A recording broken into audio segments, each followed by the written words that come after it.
Il est de 9h19, merci d'être avec nous. C'est un sujet qui nous passionne. La France, lui, il a sillonné la France pendant 1 an et demi à la recherche de témoignages d'anonymes sur une vision sur la ruralité, leurs espoirs, leurs engagements, avec beaucoup d'espoir dans ce livre. Ça s'appelle Le réveil de la France oubliée aux éditions du Rocher. Et Anthony Cortès est avec nous, journaliste à Marianne. Bienvenue. Bonjour, merci. Bonjour Anthony Cortès. Alors, on va voir, vous venez de Millas, hein, c'est ça, dans les Pyrénées-Orientales. Vous aviez vos grands-parents à Corbère-les-Cabanes, là-bas, donc vous connaissez parfaitement la région, enfin parfaitement, en tout cas vous la connaissez bien, et c'est vrai, comme le disait Cécile, c'est ces détours que vous avez fait dans cette France rurale. Ce n'est pas tout à fait, même si vous faites référence à Christophe Julie, hein, sur la France périphérique, mais c'est un peu ça, hein. C'est ce que vous avez voulu nous montrer, c'est ça? Complètement, c'est voilà, rendre hommage à la France des oubliés, tout en les sortant de cette espèce de case de victimes, en fait, quelque part.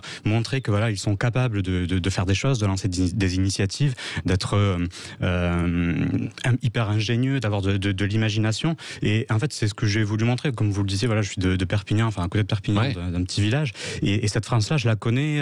Alors, on l'entend dans les médias, dans la classe politique. Cette France, on la montre souvent comme réactionnaire, passéiste, dépassée. Et moi, j'ai voulu montrer vraiment, tout le contraire. Sa modernité. Oui, c'est ça. Oui, elle peut être réactionnaire, c'est vrai, aussi parce que elle peut avoir peur quand elle voit ce qui se passe en fait parfois dans les villes, etc., qui peut être effrayant, bien sûr.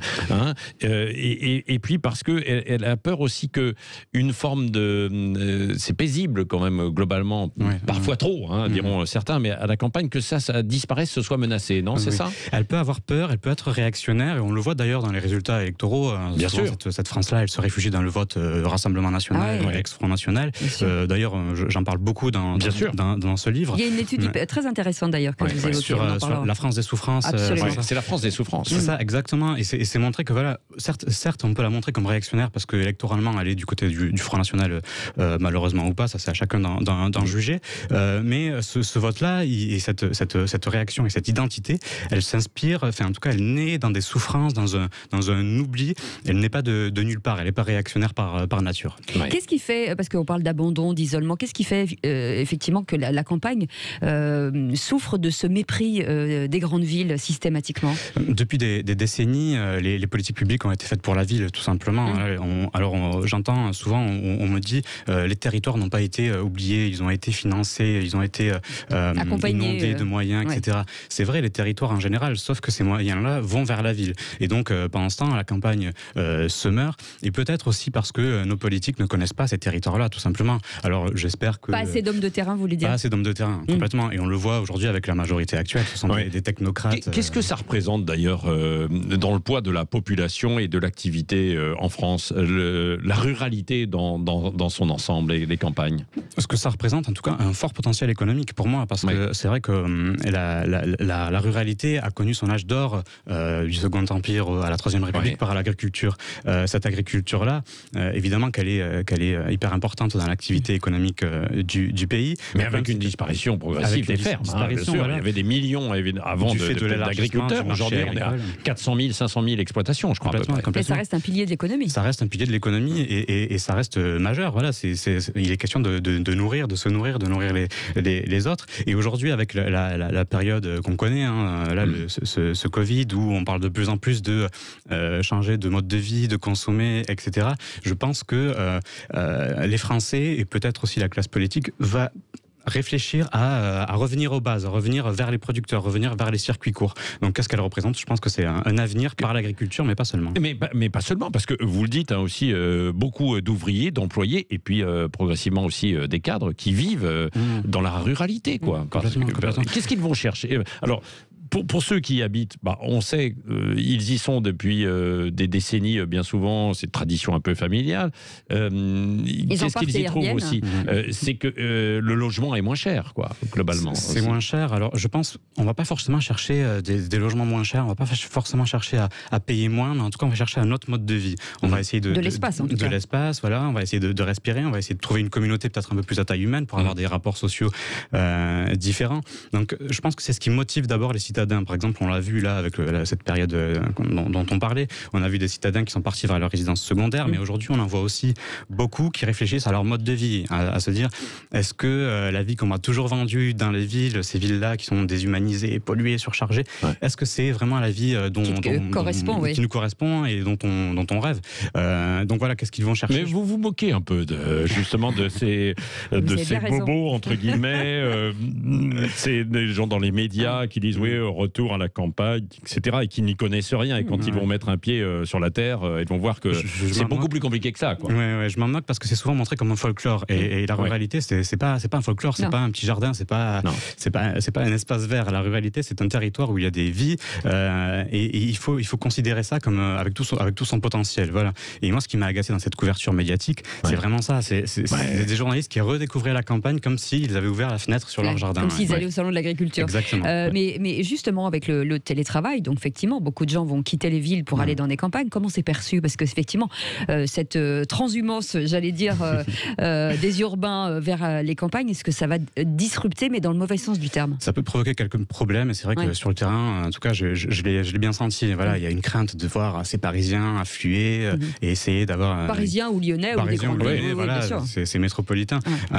Et on a peur souvent de les voir comme des conquérants, voilà, des conquistadors un petit peu. Et j'en parle par exemple en parlant de Christophe Guilluy, on en parlait tout à l'heure. Voilà, France périphérique. Voilà, et lui parle de vivre ensemble séparés. Et c'est vraiment ça le problème, c'est que ces citadins-là arrivent à la campagne, essaient de conquérir ce territoire, d'en faire leur propre espace avec leur propre code, et donc de plaquer les codes de la ville sur ceux de la campagne. Et ce problème-là, ce risque-là, c'est de créer vraiment une rupture de camps séparés. Alors ça, vous en parlez avec un exemple qui est frappant, qui est dans la Drôme, où il y a eu... racontez-nous. Donc c'est avant les municipales, où il y a eu finalement deux camps qui se sont affrontés. Il y avait un camp un peu des nouveaux, c'est ça, des citadins qui voulaient imposer autre chose, et puis les traditionnalistes, quoi. Oui. En fait, c'est une liste municipaliste qui est arrivée au pouvoir, qui a conquis la mairie. C'est quoi une liste municipaliste? Municipaliste, c'est vraiment mettre l'intention, c'est mettre la commune au centre du jeu politique. Donc rendre le jeu politique et le pouvoir politique aux citoyens de la commune pour la commune. Et donc Paris réussit, ils obtiennent la mairie, donc très bien. Et ils ouvrent la mairie à tout le monde. Il y a des réunions qui s'enchaînent avec tous les citoyens. C'est formidable. Voilà, il y a vraiment un élan qui se crée. Le problème, c'est que ça s'est vite essoufflé. Alors d'abord parce qu'il y a eu beaucoup de réunions. Voilà, c'était un petit peu chronophage. Mais en plus, le problème, c'est que les historiques de la commune se sont vus dépossédés de ce pouvoir-là, parce que c'est les néo-ruraux qui ont pris la commune, qui ont pris les pouvoirs, qui étaient là pendant les réunions, etc. Et ça a créé petit à petit une rupture. Voilà, on a montré ces néo-ruraux comme des conquérants, comme je le disais. Et finalement, l'initiative s'est vite essoufflée alors qu'elle était plutôt louable. Qu'est-ce qu'ils voulaient, les néo-ruraux, alors, et qui ne collaient pas finalement sur le terrain? Malheureusement, ils sont souvent déconnectés. Voilà, alors je fais la promotion de l'écologie évidemment dans ce livre, parce que la ruralité, c'est ça, bien sûr. Voilà, parfait pour être écolo. Mais le problème, c'est qu'ils viennent avec des idées convictions écolo de citadins un petit peu déconnectés. Voilà, créer des épiceries bio, l'agriculture complètement bio, alors que les agriculteurs nous disent oui, mais faire du bio c'est bien, mais on peut pas complètement. Et voilà, c'est souvent des idées complètement déconnectées qui se heurtent au terrain, et c'est ce qui fait plus de mal que de bien finalement. Voilà. Au lieu de recréer du lien social, Allez, on va continuer d'en parler, parce qu'en revanche, il y a beaucoup d'autres exemples qui sont intéressants. Il y a un exemple aussi de Poustomy, dans le sud de l'Aveyron, près du Tarn, où les gens se sont un peu pris en charge. Vous nous dites qu'il y a les réseaux sociaux, les sauvetages d'écoles, de commerces, les assemblées populaires. Il y a tout ce mouvement qui permet de donner vie et peut-être aussi de l'espoir pour la suite. En tout cas, nous, on adore. Ça s'appelle Le Réveil de la France oublié, aux éditions du Rocher, avec Anthony Cortès qui est avec nous. Vous pouvez lui poser des questions. 0826 300 300. À tout de suite. C'est ça, vous avez gagné. Sud Radio. On ne sait pas si vous, à 9h30, vous aimez la ruralité, la campagne, mais nous, on l'adore avec Patrick Roger. En tout cas, Anthony Cortès est avec nous. Le Réveil de la France oubliée aux éditions du Rocher. Si notre avenir était dans les villages, et pourquoi pas. Et pour en parler, 0826 300 300 avec des questions, celle de Delphine. Bonjour Delphine. Oui, questions et réflexions. Bonjour Delphine. Bonjour. En Bienvenue. Alsace, hein, je crois. Vous êtes en Alsace. On prendra Michel Oui. dans le Var tout à l'heure dans le sud, C'est et ça. puis d'autres auditeurs qui peuvent nous appeler. Vous avez peut-être entendu Anthony, donc là tout à l'heure, nous parler de cette ruralité, de cette France où il faut s'adapter, mais où il y a de la vie et des signes en fait d'espoir. Quelle est votre expérience, vous, Delphine? Alors moi j'ai une petite épicerie mobile qui fait le tour des villages. Ah, Ouais. Et oui, c'est vrai qu'on commence à avoir des villages qui sont des aires de commerce. Ouais. Et c'est dommage parce que les gens, ils ont aussi besoin, quoi. Ouais, ouais. Et qu'est-ce que ça donne alors? Vous vendez quoi, déjà? C'est un camion ambulance, c'est ça? Oui, c'est ça. Je rassemble les produits des agriculteurs et j'en transforme quelques-uns. Oui. Et je vais auprès des gens. Ouais. Dans les campagnes, du coup, ou alors vous allez Oui. même au-delà en ville pour vendre en fait ce que vous proposez?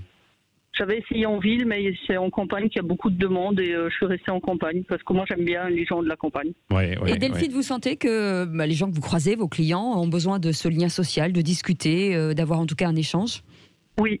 Oui, ils réclament. Hein. Ouais. Quand même, oui, on perd quand même ce coin, ce côté social où on peut voir les gens, on peut discuter. Maintenant, tout se fait beaucoup par Internet et par Internet, c'est bien, mais en même temps, on perd ce lien, quoi.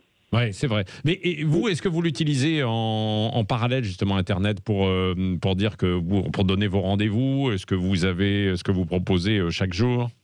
Oui, je mets sur les réseaux sociaux pour leur montrer où je suis. Voilà, ils peuvent me suivre là-dessus. On a un site Internet Ouais. qu'on est en train de développer pour essayer de faire justement des commandes par Internet pour ceux qui peuvent pas venir récupérer au camion ou des choses comme ça. Ouais. Et voilà, mais c'est pas ce qui se développe le plus. Hein. Ce qui se développe le plus, les gens aiment bien venir au marché, voir du monde le samedi matin ou le matin en général, quoi. Ouais, Et qu'est-ce ouais, qui vous c'est a ça. donné envie de faire ça? Plutôt que d'avoir un commerce fixe, par exemple? Au départ, c'était déjà pour aider les agriculteurs. Oui. Mmh. Le commerce fixe, c'est bien, mais le commerce fixe, une fois qu'il est en place, si ça fonctionne pas à cet endroit, on peut pas le changer. C'est pas Ça, faux. c'est pas- C'est pas faux. Non, mais c'est malin. pas faux. Non, Delphine, mais c'est ça. ouais, non, bien sûr. Et est-ce que, pardon d'être direct, mais est-ce que vous pouvez en vivre aussi? Parce que souvent, c'est une des questions, hein, c'est-à-dire qu'il y a beaucoup d'initiatives comme ça dans le monde rural, mais derrière, On a besoin d'un deuxième salaire, parfois. il faut quand même. Oui, Ouais, c'est ça. Est-ce que ça J'ai- marche? J'ai de la chance d'avoir un mari qui travaille, c'est vrai. Ah oui. Ouais. Mais Les vous, 3 ça premières marche ou années, pas? Là, ça fait 3 ans et maintenant, oui, ça fonctionne. Je pouvais me sortir un salaire, mais là, je vais prendre une employée parce que moi, j'arrive pas à suivre et du coup, mon salaire ira pour mon employé. Ah oui. mince. Ah Ah ouais. oui, Donc vous voilà. réussissez. Ah oui. Mais bon, voilà. Après, c'est une passion. Oui, Faut déjà être passionné, quoi. Bah, non, mais c'est vrai, On mais le il faut sent. pouvoir en vivre aussi de cette passion, parce Oui, que c'est sinon, sinon C'est ça ne va frustrant pas. un peu, quand même. Qu'est-ce qu'il faudrait que pour que vous puissiez vraiment arriver à en vivre, Delphine? Peut-être changer les villages où je me borne à rester. C'est un village où je reste, ça fait 2 ans que je le fais. J'ai peut-être 1 ou 2 clientes et ça bouge pas. Ils veulent pas venir et pourtant il n'y a plus rien dans ce village. Et oui, ça me dégoûte parce que je me dis que voilà, on leur apporte un service et eux jouent pas forcément le jeu non plus. Bah, ouais, non, ils préfèrent aller dans les grandes surfaces du coin, quoi. C'est ça. Ouais, Oui. non, mais Après, on a aussi les grandes surfaces qui font beaucoup de pubs pour les agriculteurs, mais qui Ouais. sont, c'est pas forcément, ils les aident pas forcément. ouais. En tout cas, c'est une bonne initiative, mais Ouais, c'est canon. il faut que ça marche, hein, Delphine. Oui, mais je m'y tiens, Non, mais bien sûr. lâchez pas, ne lâchez Anthony pas. Cortès, vous, quand vous avez sillonné la France rurale, vous avez vu ce type genre d'initiative d'initiative. hein, que vous Complètement. racontez. Il y en a beaucoup comme Oui, ça. oui, il y en a beaucoup. Alors, je vais par exemple citer Serge et Thérèse Weber qui sont dans la Marne, qui ont eux-mêmes lancé leur petite épicerie ambulante. Alors eux, ça fait une vingtaine d'années qu'ils sont dans cette démarche-là. Et ce que je trouve fabuleux avec ce témoignage aussi, c'est qu'il y a une vraie démarche militante. Alors, on se bat pour son territoire, on se bat pour un mode de vie, on se bat pour un mode de consommation aussi différent et de production. Et c'est ce qu'on retrouve dans la ruralité bien souvent. C'est vraiment, on est conscient d'appartenir à un territoire et on a envie de se battre. Solidarité. Voilà, c'est ça, exactement. Et tout ce qu'on fait, on le pense aussi pour son territoire, pour ses voisins, pour les personnes qu'on rencontre. Oui. Et c'est vrai que j'ai fait plusieurs tournées avec des épiciers ambulants hein, dans l'Aveyron, mais aussi dans la Marne et les Ardennes. Et à chaque fois, on retrouve ce lien social qui se ranime. Voilà, ces personnes qui sont sur le pas de la porte et qui attendent ce moment-là avec leur petit porte-monnaie parce qu'ils savent qu'à 9h12, exactement, l'épicerie va passer. Et c'est vraiment le moment. Mais quelque part, c'est Amazon avant Amazon, quoi, Ouais. d'ailleurs. quoi. Non, mais C'est vrai. c'est exactement ça, C'est vous, ça. aujourd'hui. Hein Oui, c'est Amazon avant Amazon avec de l'éthique.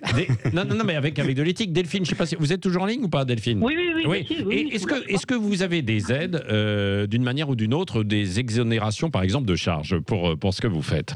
Alors j'ai eu droit à l'ACRE au début parce que j'étais chômeuse. Oui, mais l'ACRE, c'est tout le monde enfin tout le monde, tous les gens qui peuvent. Ça s'est arrêté là. Hein. Oui, ça s'est arrêté là. Vous n'avez pas, par exemple, d'exonération de charges, des choses comme ça Non. Non.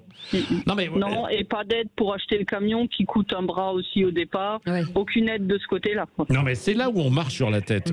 Anthony Cortès, on a déversé, on parle beaucoup des quartiers, des difficultés où on déverse des milliards, on met des zones franches, etc. pour les aider. Et là, visiblement, en milieu rural, il n'y a pas beaucoup d'aide. Il y en a ou pas? C'est là qu'on voit que les quartiers sont un véritable territoire tremplin et pas la ruralité, malheureusement. Ouais. Et pourtant, dans les médias, c'est complètement inversé. L'image. Non, mais totalement. Mais ce qui est terrible, et je l'ai vu tout au long de l'enquête, c'est qu'il y a souvent des freins de l'ordre financier, mais aussi de l'ordre administratif. On est toujours freiné quand on veut lancer une initiative pour dérider son territoire. Alors je le vois avec des agriculteurs, par exemple, qui veulent lancer leur exploitation, même à taille humaine. Ils ont du mal à obtenir des aides, ils ont du mal à obtenir des conseils, du soutien. On a l'impression que tout est fait en fait pour freiner les initiatives. Oui, pour freiner les initiatives. Bon, en tout cas, bon courage Delphine. D'autres appels au 0826 300 300. Hein. Et avec nous ce matin, Michel qui est là. Bonjour Michel. Michel. Bonjour. Bonjour Michel. Bonjour Sud Radio. Allez, on était en Alsace, on descend dans le Var. Hein. Qu'est-ce que vous avez entendu toutes ces initiatives? Qu'en pensez-vous? Quelle est votre expérience, vous, Michel?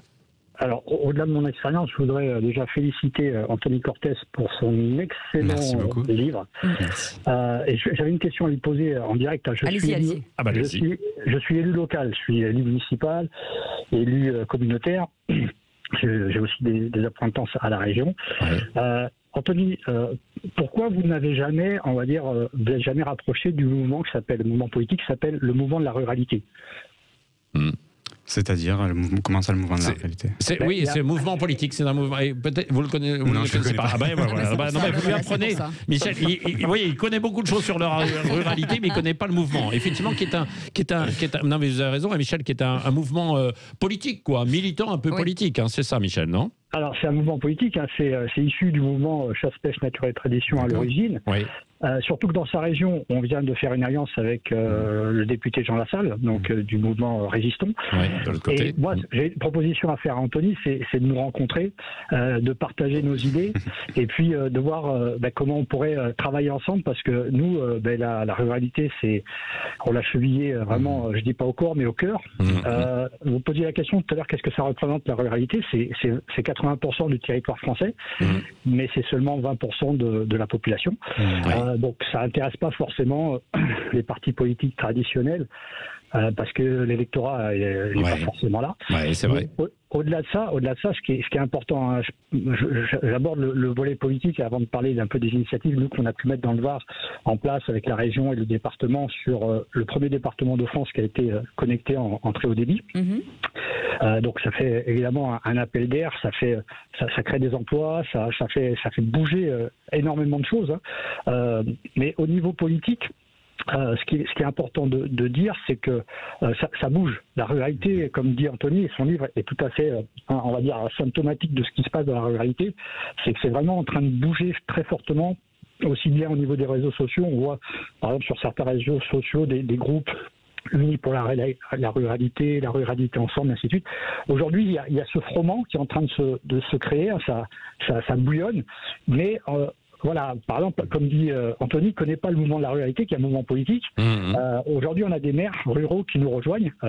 On a par exemple la maire de Lieuche, dans les Alpes-Maritimes, qui est quand même la présidente de l'association des communes pastorales de France. Donc voilà, ça commence. Les maires commencent à prendre conscience qu'il y a vraiment un enjeu pour que la ruralité continue à vivre. Alors, je ne veux pas dire à survivre, mais je prends un exemple, je vais revenir sur le dossier, on va dire, économique. Ici à Calian, je suis dans un petit village du Var, vous le connaissez peut-être. C'est où? Ça se trouve où? Non, je vois pas très bien. Pourtant, je connais bien la géographie. C'était le village où résidait Sœur Emmanuel. D'accord. Mais il se situe où à peu près? Alors, c'est entre Draguignan et c'est Saint-Raphaël, si vous voulez. D'accord. Ouais, je vois. Voilà, c'est dans la région de Fayence. Ouais. Ah, c'est magnifique, magnifique là-bas. Avec le lac de Saint-Cassien. Pays de cocagne, me disent les habitants quand on y va. Hein, c'est extraordinaire. Encore une destination pour nous, Patrick. Ben, venez, Oh là là, on y va. ça c'est sûr. on vous fera goûter l'andouillette de Calian, qui est la meilleure andouillette de France, et le foie gras de Calian, qui est le meilleur foie gras de France, qui a été élu meilleur foie gras de France. Ah, je ne savais pas. Michel, à 9h41, on a tellement faim, déjà, que c'est mal de nous faire ça. Déjà, on est affamés.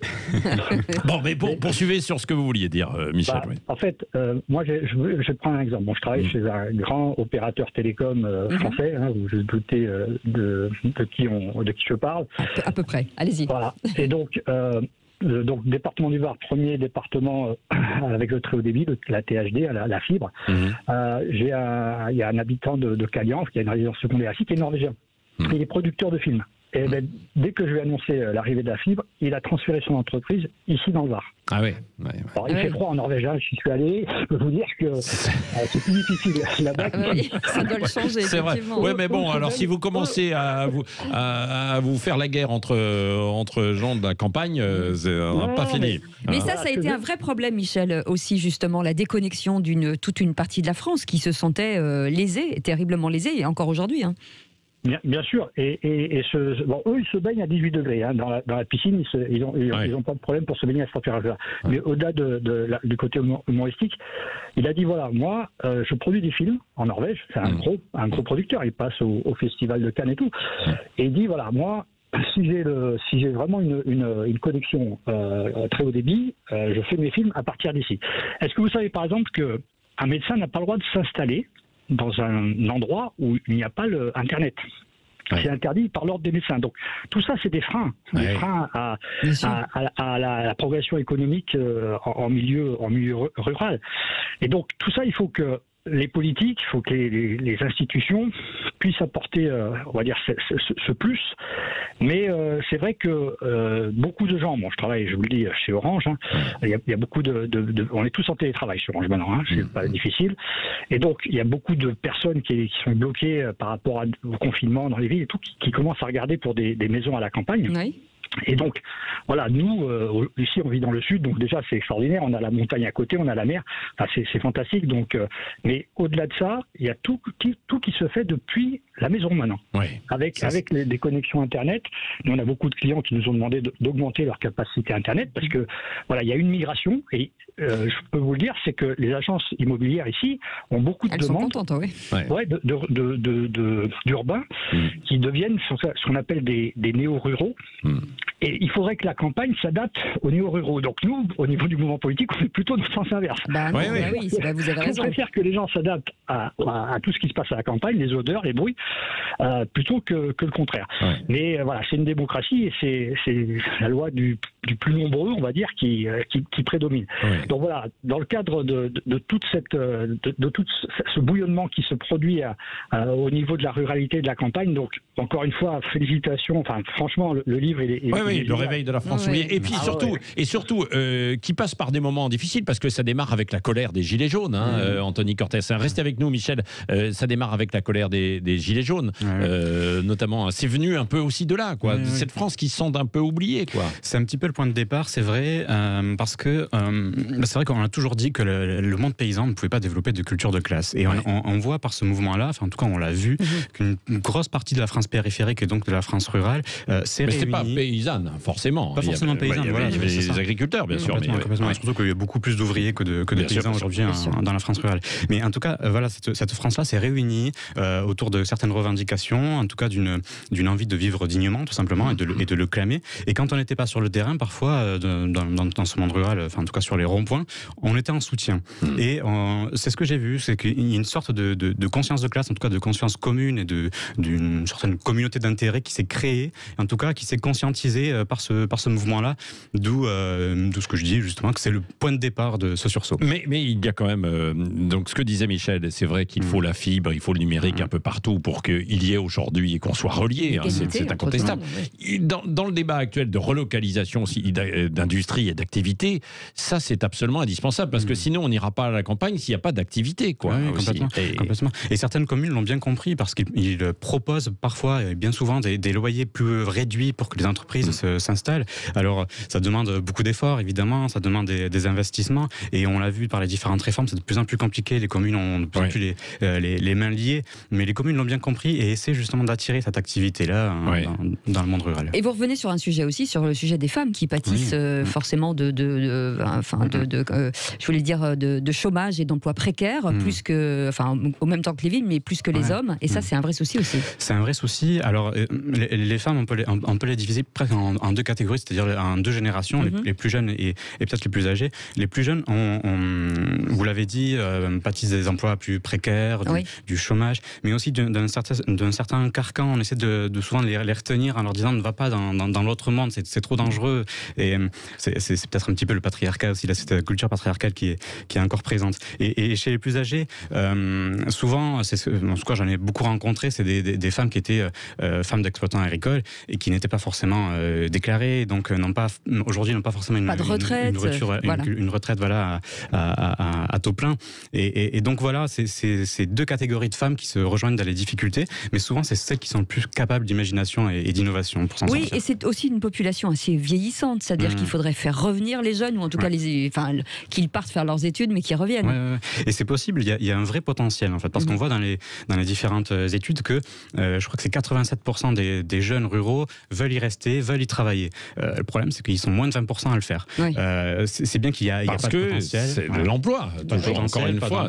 Pas de service public aussi, parce que pourquoi rester, pourquoi fonder une famille, et puis parce qu'on a fait la chasse un peu à la voiture dernièrement, le carburant a augmenté, donc on veut bien habiter à la campagne, mais il faut faire 20, 30, 40 km parfois pour aller travailler. Non mais c'est pour ça que ça c'est complètement illusoire, et c'est très bobo donc de dire ça. C'est bien le vélo dans les cœurs de ville, c'est très très bien, ou même dans les villages quand on peut le faire. Mais il faut que ça reste un choix, il ne faut pas l'imposer. Non mais surtout il faut qu'il y ait la voiture pour pouvoir aller travailler. C'est ça. Et ça fait écho à ce que vous disiez tout à l'heure sur les logements à prix, à bas coût. Oui, mais le problème c'est qu'à côté il y a beaucoup plus de frais pour aller faire ses courses, pour aller boire un coup, pour justement, aller tous ces gens qui vont revenir, est-ce que ça va pas faire monter l'immobilier?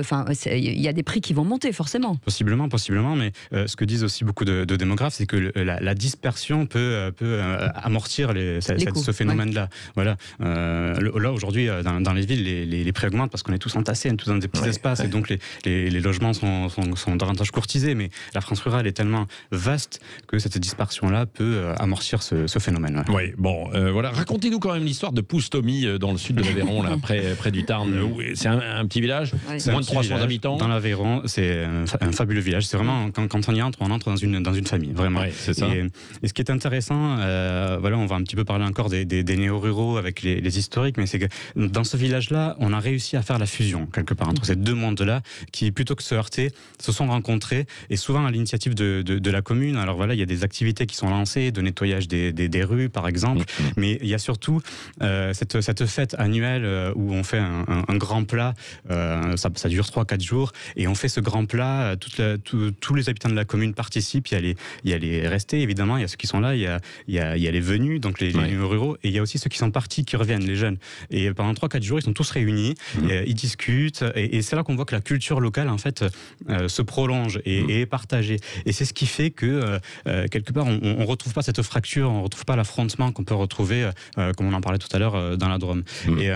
Et ça résonne aussi avec l'absence de lieux aujourd'hui dans la ruralité pour créer du lien social. Aujourd'hui, on est obligé, dans les municipalités, de ruser pour créer ces ponts-là. À Poustomy, c'est une fête, c'est des campagnes de nettoyage, parce qu'il n'y a plus de bistrot, parce qu'il n'y a plus forcément de place de village, il n'y a plus forcément d'événements où on se rencontre. Oui, absolument. C'est une belle histoire, en tout cas, qui est le symbole aussi d'une France rurale qui peut vivre et qui veut vivre. Et si notre avenir était dans les villages, c'est aux éditions du Rocher. Merci, Anthony Cortès. Merci à vous. Plein de signes d'espoir à la fin. Attention, c'est pas un mirage, la campagne. Il y a beaucoup de choses, mais mais attention, ça passe par un certain nombre de règles. C'est pas aussi beau qu'on peut bien le voir, hein, des villes, hein, de son balcon en se disant oui, je vais aller là-bas, je vais m'installer, ça va fonctionner, quoi. Complètement. Mais ça s'appelle l'éducation, ça, Patrick Roger. Voilà, c'est ça. Il y a beaucoup de freins, il ne faut pas idéaliser la France rurale, mais il y a des possibilités et il faut surtout dire, si vous avez une bonne volonté, si vous avez envie de changer les choses, allez dans les campagnes et faites preuve d'humilité et changez. Bon, y compris pour les bobos, vous verrez que vous serez peut-être obligé d'utiliser quand même la voiture. Alors, oui, justement, on est connectés, vous et moi, c'est la 5G entre vous et moi, Ouais, Patrick Roger.